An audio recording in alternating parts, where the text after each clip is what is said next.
Hello. I wanted to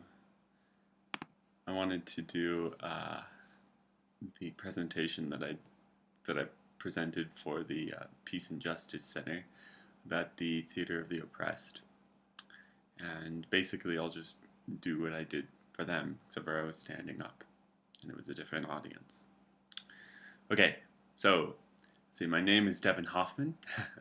I spoke with Sue. Okay, all the stuff that's really specific to the Peace and Justice Center, I'll sort of skip over. Basically, I'm a theater person. I'm in community theater in Albuquerque, and I've been in theater my whole life, directing theater. Now, I'm going to talk for about 10 minutes about theater of the oppressed, which I've really never done theater of the oppressed. I've only read a book about it, three books actually. Um, but I've learned a little bit, and I put together a presentation. So, Theater of the Oppressed was originally developed by Augusto Boal, based on the model of the pedagogy of the oppressed by Paulo Freire. And basically, Paulo Freire's main point was there needs to be a transitive relationship instead of merely authority based handing over. There needs to be a dialogue between teacher and student um, in order to ensure sort of freedom in the structure of education.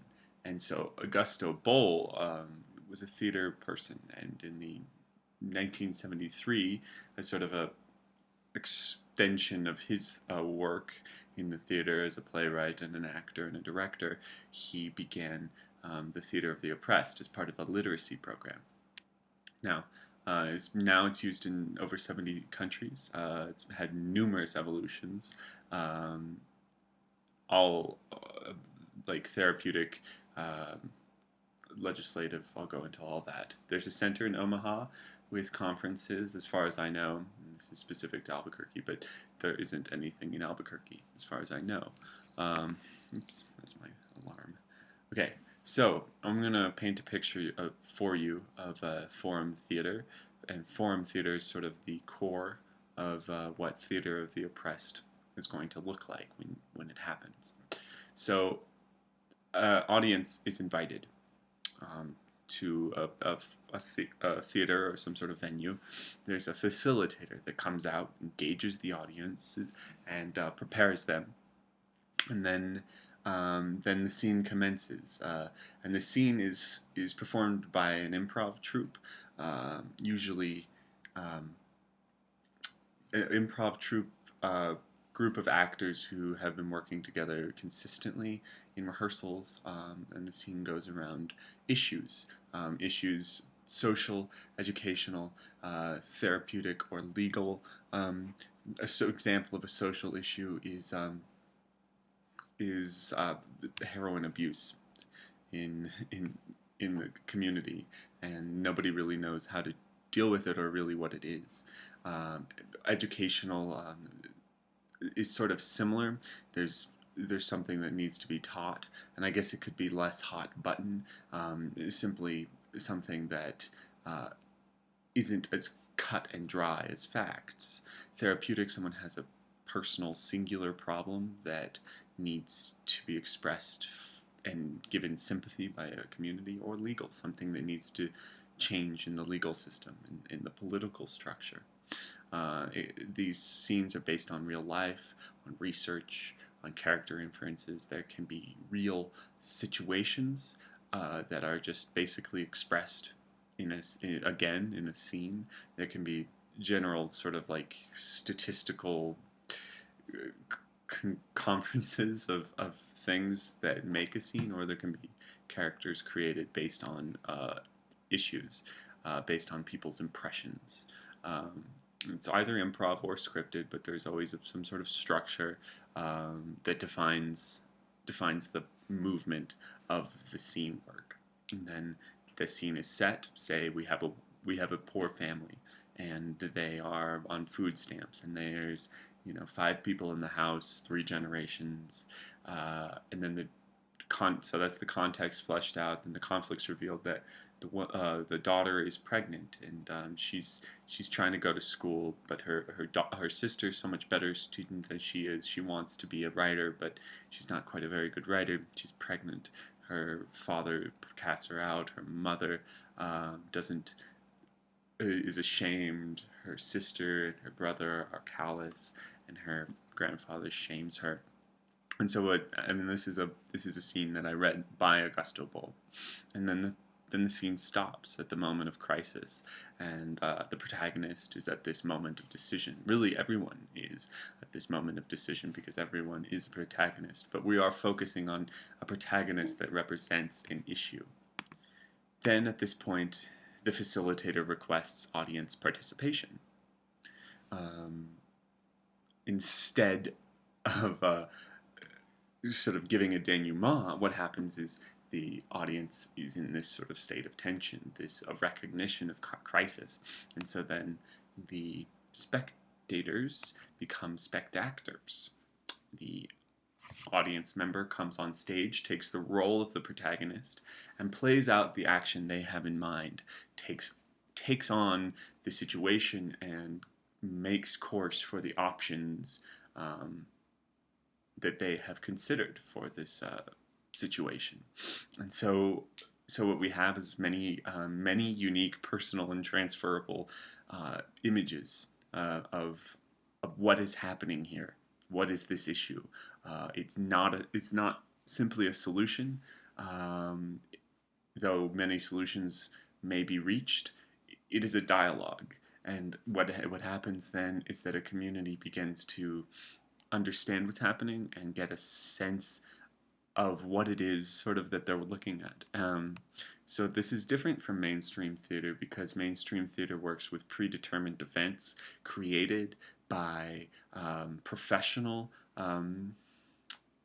artists, professional people who have constructed, a formula to become that's contained and sort of, and so the audience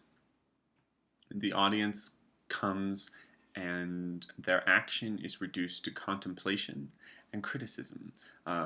It's not for them to speak up. It's for them to submit and subvert, and that's what their action is.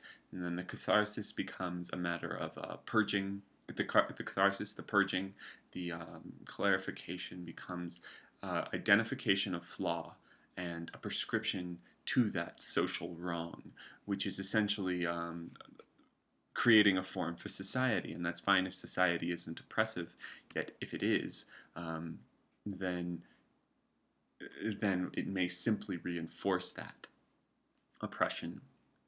And so what happens in Theater of the Oppressed is that there is democratization of this space.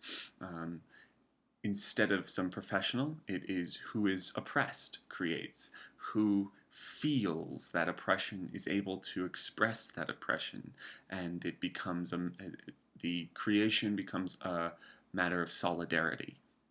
What people the risks that people take together.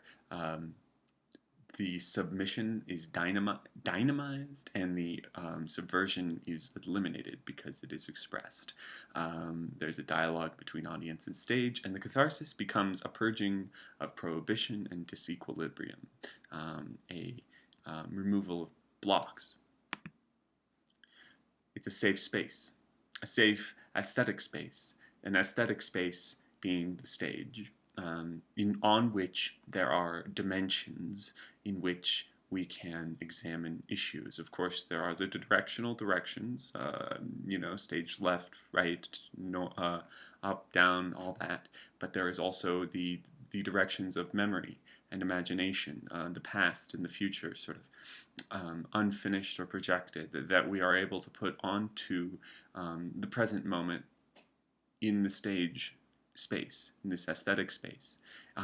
We are able to adopt a personal narrative, participate in options together for the moment when that personal narrative becomes and this crisis moment where they define it as Augusto Boll defines it as there's either a great possibility or there's a great danger, and so at that point, an image is created of what is happening. A symbol is developed in this aesthetic space through the coming together of all these dimensions of from what I am to what I can be. That symbol occupies the space with what is but does not yet exist. Our desire, what we want, is demonstrated into existence. And so once our desire becomes concrete, our desire becomes a thing, we are able to move beyond solidarity. We are able to act and own with others' oppression. What was simply an isolated individual becomes a communal individual, someone who is felt through a community, and people then engaged with sympathy and not merely empathy, and the desire becomes an object to be reached, in which case the community can then use what they have practiced aesthetically in the theater space to modify the social space, the larger environment, the political environment, so that this theater becomes political instead of politics becoming theatrical. I suppose it's a matter of control. The politics, if they become theatrical, we have lost control. But if we control the aesthetics, we can create something concrete. We can create a thing. And last taking too long. Anyway, we can make desire law, is sort of what they say. And so basically, at that point, you can have a network of communities that are in solidarity within a system, a political system, that are making laws through aesthetic means, through creating theater together, and then directing that theater into even the most rigid political system. Augusto Boll himself was a politician, and he wrote one law himself that he actually didn't want. So he rescinded that law, but he put into effect many laws that the people had made in these Theater of the Oppressed sessions. So I guess that's all I have to present. Thanks for listening. That was longer than 10 minutes. It was 13 minutes.